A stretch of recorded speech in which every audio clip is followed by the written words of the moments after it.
네, 우리 함께 말씀 보겠습니다. 시편 78편 12절에서 37절까지입니다.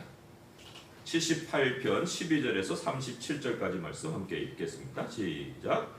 옛적에 하나님이 애굽 땅 소환들에서 기이한 일을 그들의 조상들의 목전에서 행하셨으되 그가 바다를 갈라 물을 무더기같이 서게 하시고 그들을 진행하게 하셨으며 낮에는 구름으로 밤에는 불빛으로 인도하셨으며 광야에서 반석을 쪼개시고 매우 깊은 곳에서 나오는 물처럼 흡족하게 마시게 하셨으며 또 바위에서 시내를 내사 물이 강같이 흐르게 하셨으나 그들은 계속해서 하나님께 범죄하여 메마른 땅에서 지존자를 배반하였도다. 그들이 그들의 탐욕대로 음식을 구하여 그들의 심중에 하나님을 시험하였으며 그뿐 아니라 하나님을 대적하여 말하기를 하나님이 광야에서 식탁을 베푸실 수 있으랴. 그가 반석을 쳐서 물을 내시니 시내가 넘쳤으나 그가 능히 떡도 주시며 자기 백성을 위하여 고기도 예비하시라 하였도다.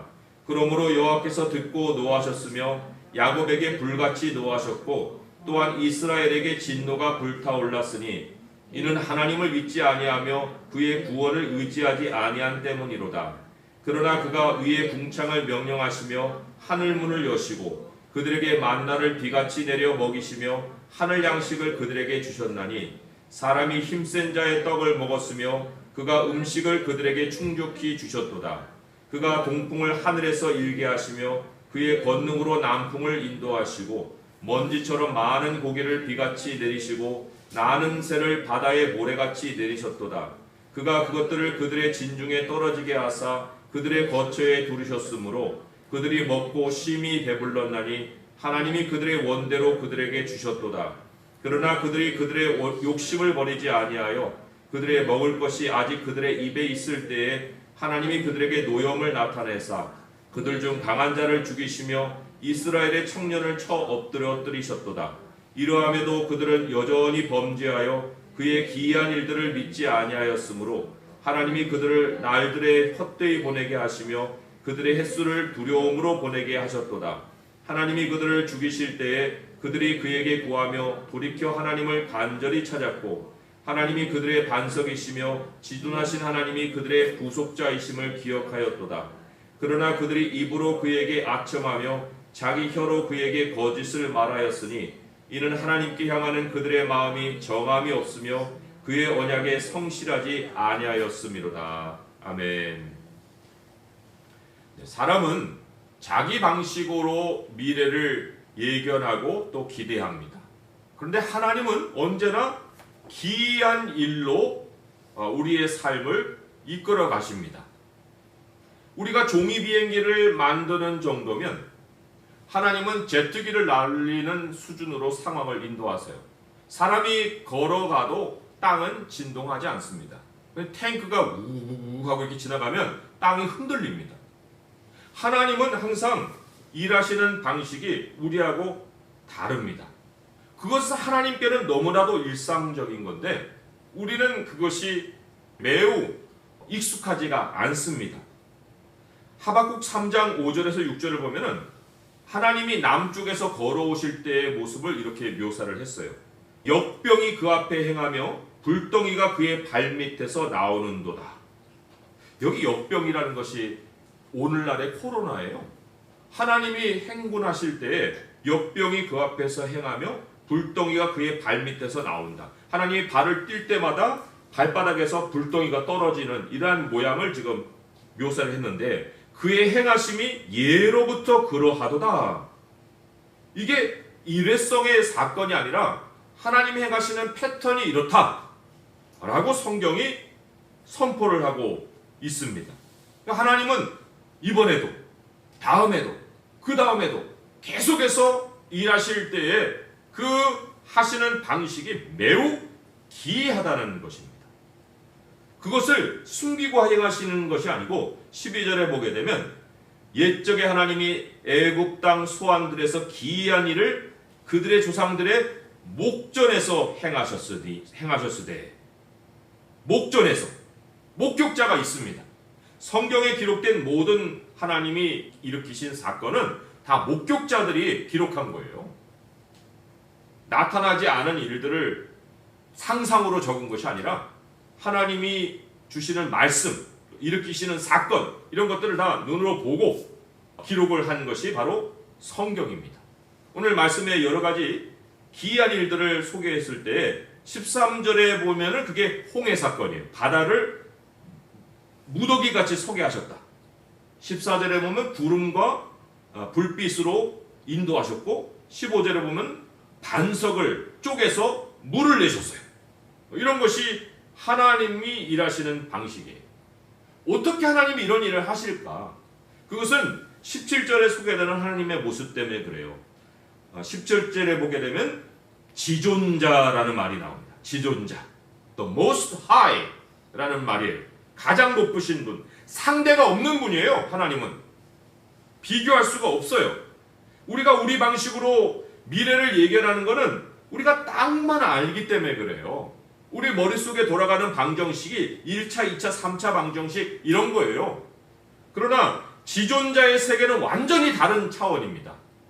우리 하나님이 시편 90편 2절에서 이런 모습으로 소개를 했어요. 산이 생기기 전 땅과 세계도 주께서 조성하기 전 곧 영원부터 영원까지 주는 하나님이시니이다. 창조세계 밖에도 하나님이 영원히 거하시고 이 안에도 하나님이 계시는 분이에요. 하나님이 얼마나 놀라우신 분이냐면은 지구 밖의 세상에 대한 정말 거대한 만물을 지금도 경영하고 계시고 또 천사의 세계도 하나님이 지금 경영하고 있습니다. 그러면 우리에게는 미지의 세계죠.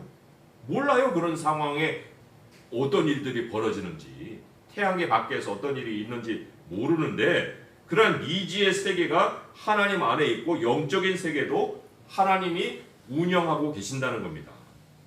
그런데 우리 인생에 일어난 가장 기이한 일이 뭐냐? 그 지존하신 하나님이 나에게 찾아오셨어요.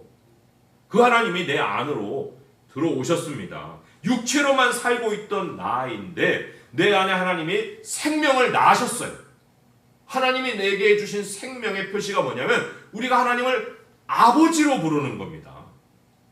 나를 낳으셨기 때문에 하나님이 아버지가 되는 거예요. 세상 사람들에게는 꿈에도 일어나지 않을 일입니다. 그 사람들이 무슨 하나님을 부르지도 않는데 어떻게 하나님을 아버지로 불러요? 아버지라고 하는 것은 그들에게는 불가능한데 우리는 너무 자연스러워요. 하나님 아버지예요.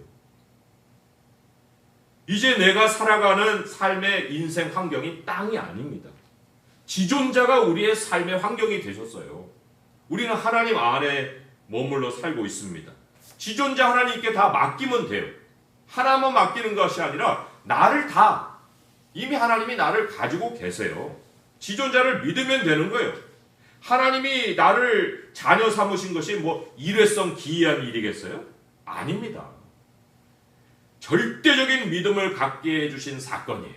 그 이후로는 계속 하나님이 인도해 가시는 그 방식을 따라가면 됩니다. 그 따라가는 패턴이 뭐라고요? 기이한 일이라고 그랬잖아요. 하나님은 놀라우신 일을 행하십니다. 그러니까 하나님과 동행하는 사람은 동시에 기이한 일을 계속 기대하고 살아야 돼요. 우리가 알고 있는 방식대로 살 게 아니고 하나님이 끌어가시는 방식대로 우리가 하나님과 동행을 해야 하는 것입니다. 그러니까 하나님이 우리에게 주신 전 재산이 뭐냐? 물론 하나님이신데 실질적으로 우리가 활용할 수 있는 전 재산은 믿음이에요. 믿음! 지존자를 향한 그 믿음이 우리가 살아가는 모든 생명이다. 사는 방식이 바뀌었다는 거예요. 이제부터. 로마서 1장 17절에 보면 복음에는 하나님의 의가 나타나서 믿음으로 믿음에 이르게 하나니 기록된 바 오직 의인은 믿음으로 말미암아 살리라 함과 같으니라. 믿음을 어떻게 우리가 실천할 수 있어요? 지존자의 이름을 부르는 거예요. 그 이름이 뭐예요? 예수 그리스도시죠. 예수 그리스도의 이름을 부르고 우리의 모든 것을 맡기고 사는 것, 이게 우리가 이제 사는 방식이라 하는 겁니다. 믿지 않아도 하나님의 일이 일어나요. 믿으면 거기에 혜택을 받지만 믿지 않아도 하나님의 일이 일어난다니까요.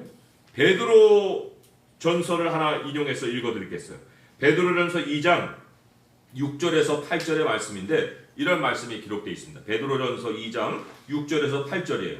성경에 기록되었으되 보라 내가 택한 보배로운 모퉁이 돌을 시온에 두노니 그를 믿는 자는 부끄러움을 당하지 아니하리라. 이건 이제 바른 태도죠. 믿는 자는 부끄러움을 안 당해요. 그런데 믿지 아니하는 자들에게는 건축자들이 버린 그 돌이 모퉁이의 머릿돌이 되고, 이게 무슨 얘기예요? 안 믿었어요. 그럼 자기들이 내버려 버리면 그냥 아무 쓸데기 없는 돌이 돼버려야 되는데, 안 믿었는데 이 돌이 건축자들이 버렸는데 모퉁이의 머릿돌이 돼버려요. 그리고 부딪히는 돌과 걸려 넘어지게 하는 바위가 되었도다. 믿지 않아도 모퉁이 돌이 되고 믿지 않은 자들에게는 거치는 돌, 걸려 넘어지는 돌이 되는데, 그러면 우리가 믿고 살아야죠. 우리 하나님이 우리에게 보배를 주셨는데 왜 그것을 우리가 알고도 그걸 하지 않고 사는 모습을 가져야겠습니까? 그런데 이스라엘 백성들의 과거를 보니까 지존자를 엄청난 기적을 통해서 만났는데도 불구하고 그들의 인생에 대로가 열리지 않았어요. 아니, 하나님은 다 준비가 되어 있는데 그들은 다른 길을 선택해서 갔습니다. 오늘 말씀으로 돌아오면 왜 그랬을까? 17절의 말씀이 이렇게 기록이 되어 있어요. 그들은 계속해서 하나님께 범죄하여 메마른 땅에서 지존자를 배반하였도다. 범죄라는 것은 뭐예요? 계속 하나님께 떨어 나오는 거예요. 나하고 상관없는 분 같이 사는 겁니다. 범죄만 아니에요. 배반은 뭐예요? 등 돌리는 게 배반이죠. 등 돌려갖고 하나님 없는 세상을 굳이 살아가는 거예요. 이렇게 보면은 하나님이 계시는데 내가 등을 돌리고 하나님은 계속 같이 계시는데 내 눈에는 하나님이 안 보여요. 이런 방식으로 살아가는 겁니다. 그것을 성경이 뭐라고 얘기하느냐? 욕심이라고 얘기합니다. 18절의 말씀이 그렇게 있잖아요. 그들이 그들의 탐욕대로 음식을 구하며 그들의 심중에 하나님을 시험하였다. 이 탐욕, 욕심, 이게 무슨 의미인지 아세요? 저는요 욕심 부린 적 없어요. 나는 그냥 있는 것 갖고도 살 수 있는 사람이에요. 그게 욕심이 아니고요. 성경이 얘기하는 욕심은 이런 거예요. 예를 들면은 아기가 막 울어요. 왜 우는지 막 뭘 해도 안 돼요. 자기 세계에 빠져갖고 막 울어요. 기저귀를 갈아줘도 안 돼, 먹여도 안 돼, 울음을 안 고쳐요. 그러다가 이제 자기가 뚝 굳히고 싶으면 그쳐요. 뭐예요? 자기 세계 속에 빠져갖고 자기 방식을 고집하는 게 욕심이에요. 성경이 얘기하는 욕심의 정의가 그거에 대화도 안 되고 자기의 세상을 자기가 통제해가는 것이 욕심입니다.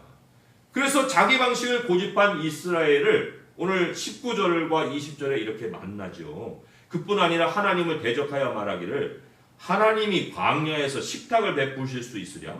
보라, 그가 반석을 쳐서 물은 내셨는데 시내가 넘쳤지만 그가 능히 떡도 주시며 자기 백성을 위하여 고기도 예비하시리라 하였도다. 아니, 기적을 다 체험했어요. 알아요. 그런데 여전히 사는 방식은 내 방식이에요. 떡은 땅에서 나와야 돼요. 고기도 땅에서 얻어야 돼요. 정육점 가서 사고 빵은 빵집 가서 사는 거지 그 이상의 다른 방식을 생각을 안 하는 거예요. 다른 방식을 너무나도 하나님이 기이하게 보여주셨건만. 그러니까 기이하심이 오히려 의심이 되는 거예요. 기이하심이 오히려 불안함을 조성하는 거예요. 좋긴 좋았는데 그런데 그거는 한 번으로 끝난 일이라고 생각을 하는 겁니다. 저를 포함해서 우리 기적을 믿습니까? 하나님의 기적을 믿어요? 하나님의 기이한 신을 믿습니까? 우리는 하나님이 일하시는 패턴을 믿어야 됩니다. 하나님은 믿는데 왜 기적은 안 믿어요? 하나님은 믿고 일하시는 방식은 사람식으로 일해 주시기를 바랍니까? 그럴 수가 없어요. 우리가 믿는 하나님은 사람이 아니세요. 우리가 일어나기를 바라는 방식을 근본에서 바뀌어야 됩니다. 근본에서. 오늘 23절, 24절에 보니까 하나님이 어떻게 그들에게 떡을 주셨느냐. 그가 위에 궁창을 명령하시며 하늘 문을 여시고 그들에게 만나를 비같이 내려 먹이시며 하늘 양식을 그들에게 주셨도다. 역시 하나님이시죠. 하늘의 문을 여셨어요. 빵이 하늘에서 떨어졌습니다. 26절, 27절은 고기도 마찬가지예요. 그가 동풍을 하늘에서 일게 하시며 그의 권능으로 남풍을 인도하시고 먼지처럼 많은 고기를 비같이 내리시고 나는 새를 바다의 모래같이 내리셨다. 이 상상을 벗어나는 일 아니에요? 상상을 벗어나는 일이에요. 이것이 하나님이 행하시는 일이라면 황당하다 싶은 것도 우리가 기도할 수 있습니다. 오히려 그런 것이 일상의 기도여야 되는 거예요. 저 사람은 맨날 뜬구름 잡는 식으로만 기도를 해. 그냥 실현될 거를 기도를 해야지. 하나님은요, 우리에게 항상 우리가 생각지 못한 방식으로 찾아오셔서 하나님이 하나님이심을 가르치십니다. 우리가 자기 방식의 사고를 버리지 않는 것이 욕심이라고 했는데 오늘 30절에도 보면은 또다시 반복이 돼서 그러죠. 그러나 그들이 그들의 욕심을 버리지 아니하여 그들의 먹을 것이 아직 그들의 입에 있을 때에 하나님이 노여움을 나타내셨다 그랬어요. 만나도 내리시고 하늘에서 떡이 내리시고 고기도 내리는데 계속 욕심은 안 버렸다는 겁니다. 여전히 욕심대로 살고 있었다. 그렇게 놀라운 일을 그렇게도 많이 겪어놓고도 우리 작년만 해도 우리 삶에 굉장히 놀라운 일들이 많이 있었어요. 우리 성도님도 한번 돌아보세요. 그러면 작년에는 놀라운 일이 있었는데 올해는 그냥 시시껄렁한 일만 계속 차고 있습니까?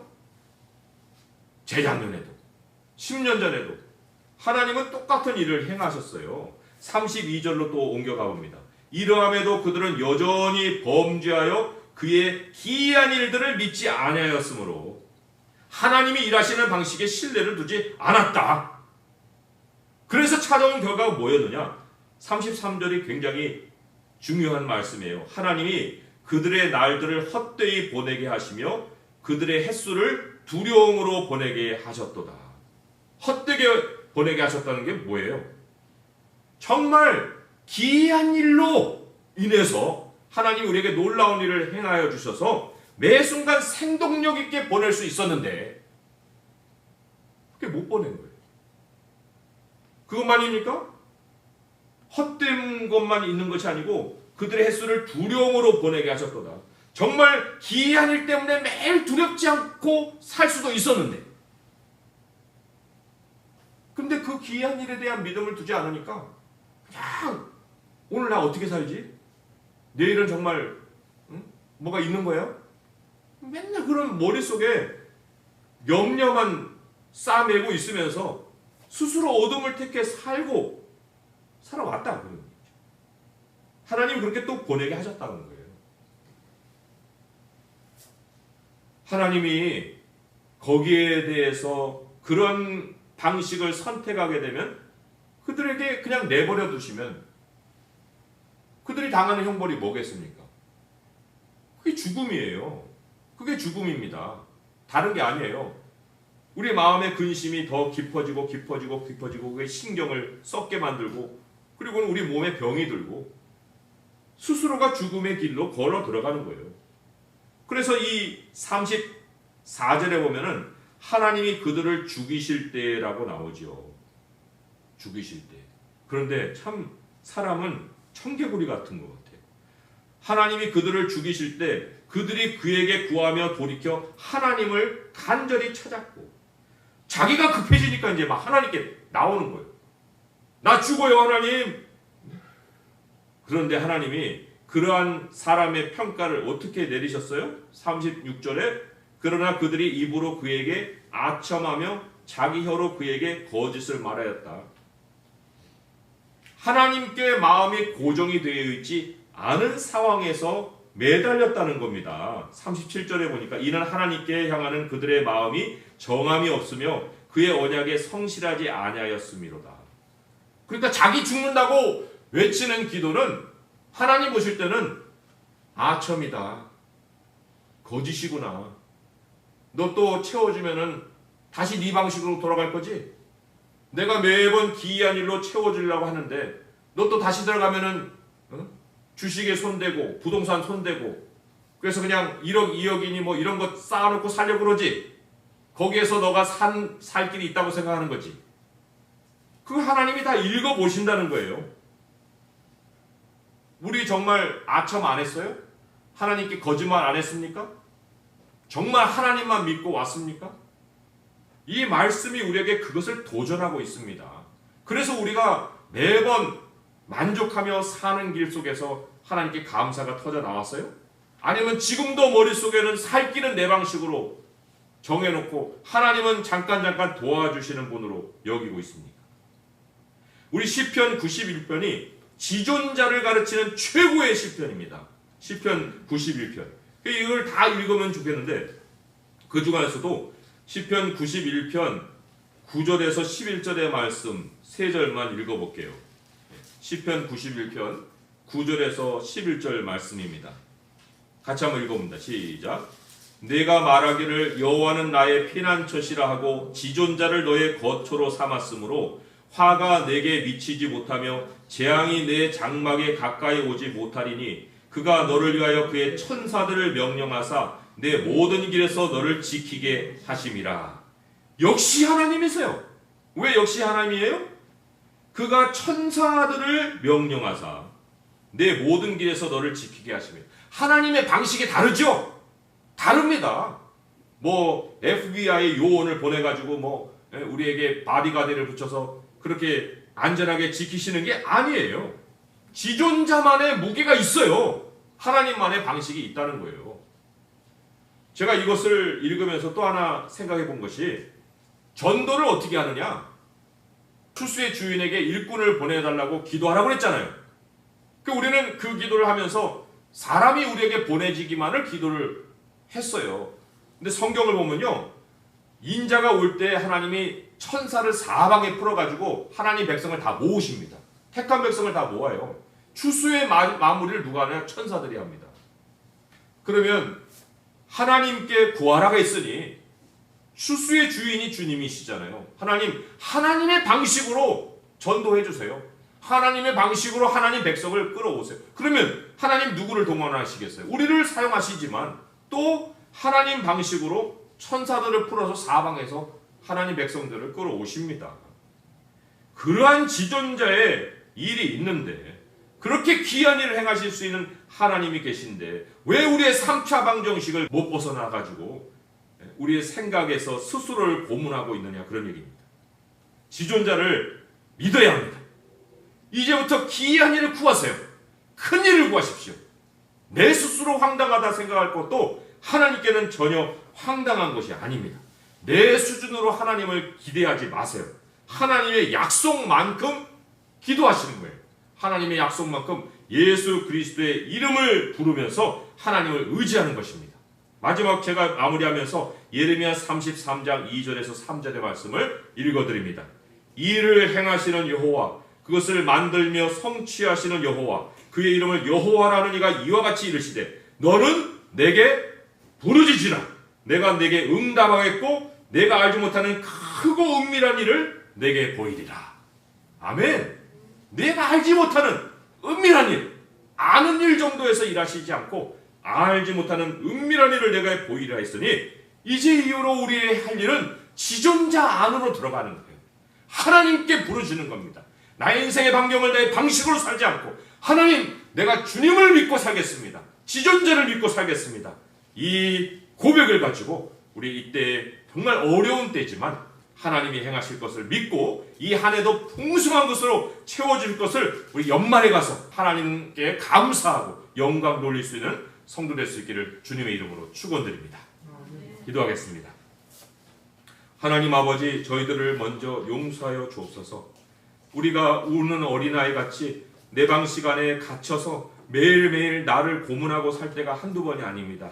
아버지 하나님, 그러나 하나님은 우리의 눈을 띄워주셨습니다. 기이한 일을 한두 번 행하신 것이 아닙니다. 이것이 바로 하나님의 일상이시고 하나님의 일하시는 패턴입니다. 하나님, 우리가 한참 하나님을 잘못 알고 믿고 있는지 하나님 이 시간 다시 한번 돌아와서 이제는 욕심을 내버립니다. 우리의 방식을 내버립니다. 울음을 그칩니다. 하나님께 오히려 부르짖습니다. 예수 그리스도의 이름으로 기이한 일을 행하실 하나님께 우리의 모든 소망을 던집니다. 우리의 사는 방식은 믿음입니다. 주님을 믿고 나가게 하시고 아버지의 말씀을 듣는 대로 그 말씀이 이루어질 줄 믿고 이제는 의심하지 아니하고 두려움을 벗어던지고 아버지를 향해 달려갈 수 있게 하여 주시옵소서. 이미 미래의 영원한 생명은 우리에게 이미 준비되어 있고 본향이 우리를 기다리고 있사오니 이 짧은 순간만 우리가 살고 이제는 하나님의 나라만 가면 되는 것이온데 아버지 이때에도 우리가 사명 감당하고 아버지 앞에 온전한 모든 것을 맡기고 살아갈 수 있게 도와주시옵소서. 예수 그리스도의 이름으로 감사하며 기도합니다. 아멘.